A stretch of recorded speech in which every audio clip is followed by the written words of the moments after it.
तो गाइस, क्या तुम्हें पता है कि जोरो का एग्जीक्यूशन होने वाला था और जोरो ने पहले लूफी का क्रू ज्वाइन करने के लिए मना कर दिया था। और जोरो का ग्रेटेस्ट स्वॉर्ड्समैन बनने का सपना क्यों है और कैसे है, अगर इन सवालों के जवाब तुम्हें जानने हैं तो इस वीडियो को पूरा देखो और अपने वीडियो को लाइक और सब्सक्राइब करना मत भूलना।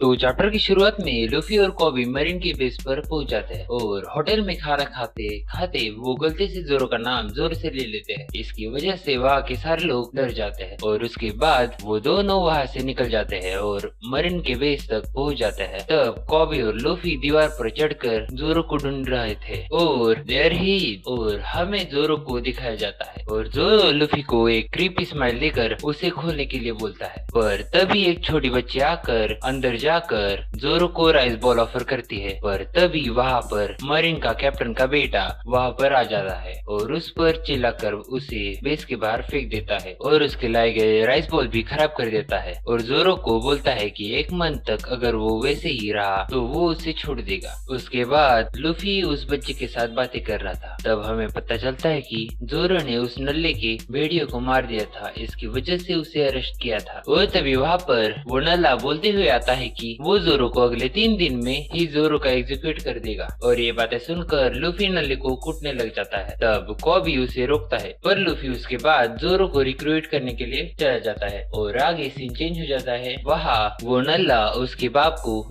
लूफी की चुगली कर रहा था। तभी जोरो के पास लूफी पहुंच जाता है। लूफी बोलता है कि मैं तुम्हें रिक्रूट करने आया हूँ। तो जोरो फिर से सीधा ना ही बोलता है और बोलता है कि मुझे कोई फर्क नहीं पड़ता कि लोग मुझे बुरा समझते हैं या अच्छा। तब लूफी बोलता है मुझे कोई फर्क नहीं पड़ता, तुम मेरे क्रू को ज्वाइन करने वाले हो। और जोरो से उसकी कटाना के बदले ज्वाइन करने के लिए ब्लैकमेल कर देता है और लूफी कटाना लेने के लिए चला जाता है। और अगले सीन में मरीन के बेस के टॉप पर कैप्टन का बड़ा सा स्टैचू खड़ा करने का काम चालू था और यहाँ वो नल्ला कैप्टन से हेल्प मांग रहा होता है, पर हेल्प के बदले उल्टा वो नल्ले की ही बेइज्जती कर देता है और सोल्जर को उस बच्ची को मारने के लिए बोलता है और वो सोल्जर उस बच्ची को मारने के लिए मना करता है। तो कैप्टन उसे भी मार देता है और तभी वहाँ पर एंट्री होते है अपने लूफी की और आते ही वो कैप्टन का स्टैचू तोड़ देता है और लूफी नल्ले को लेकर भाग जाता है। तभी एक सोल्जर कैप्टन को दिखाता है कि कोबी जोरो को फ्री कर रहा था। तब कोबी लूफी के टीम और जोरो के एग्जीक्यूशन के बारे में बता देता है, पर तभी कोबी को सोल्जर शूट कर देते हैं और इधर हमें दिखाया जाता है कि सोल्जर्स लूफी पर गन्स फायर कर रहे थे। तो लूफी नल्ले को शील्ड बनाकर और यहाँ पर कोबी रोते रोते उठता है, पर अभी तक सोल्जर्स ने उन्हें घेर लिया था। तो जोरो मन में बोलता है कि मैं यहाँ पर मर नहीं सकता और उसके बाद जोरो को उसका पास्ट याद आता है, जिसमें जोरो एक लड़की जिसका नाम होता है क्योइना, उसे वो 2000 बार हारा चुका था। उसके बाद वो जोरो का मजाक उड़ाकर चले जाते हैं और जोरो के मास्टर जोरो को समझाने आ जाते हैं, पर वो उनकी कुछ नहीं सुनता और बोलता है कि I want to become a number 1 swordsman in the world. और उसी रात जोरो अपना 2001वां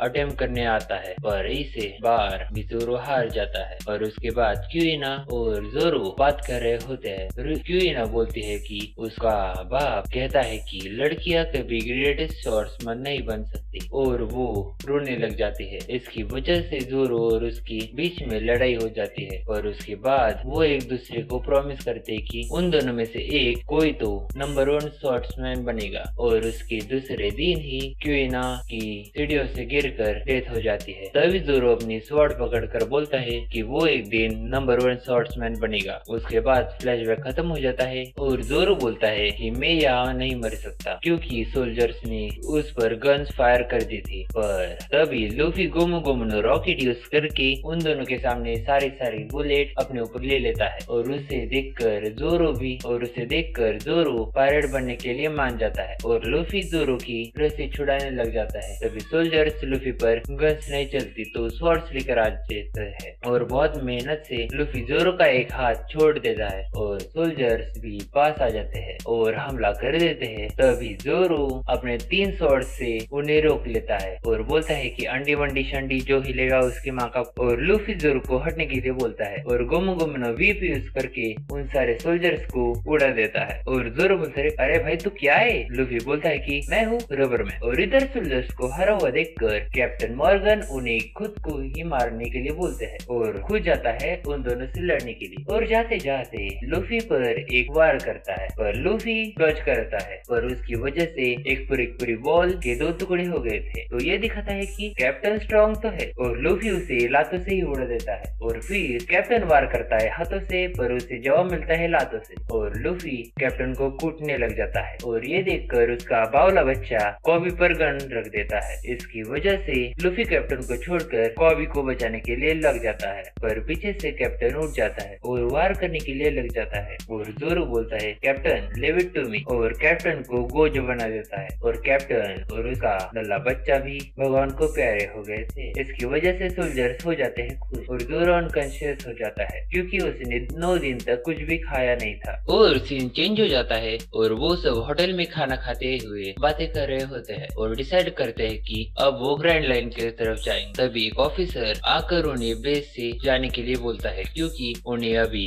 हेडक्वार्टर्स को रिपोर्ट करना भी पड़ेगा। तो लूफी और जोरो कॉबी को छोड़कर वहाँ से ही जाने लग जाते हैं। तब सोल्जर लूफी से पूछता है कि ये तुम्हारे साथ नहीं है? तो लूफी बोलता है कि नहीं, और कॉबी के पास्ट के बारे में बताने लग जाता है। तो कॉबी एक पंच मारते हुए उसे रोक देता है और इसके बाद लूफी भी उसे जरा सा कूटने लग जाता है और जोरो उन्हें रोककर लूफी को वहाँ से लेकर जाता है। और वो सोल्जर जाते कॉबी को अलाउ करता है कि मरीन को ज्वाइन करने के लिए। और लूफी और जोरो निकलने ही वाले थे तो कॉबी भाग कर जाता है और उन्हें थैंक यू बोलता है और पीछे से सारे सोल्जर्स आकर ग्रुप सैल्यूट करते हैं और लूफी और जोरो वहाँ से निकल जाते हैं और हमारा चैप्टर यही खत्म हो जाता है।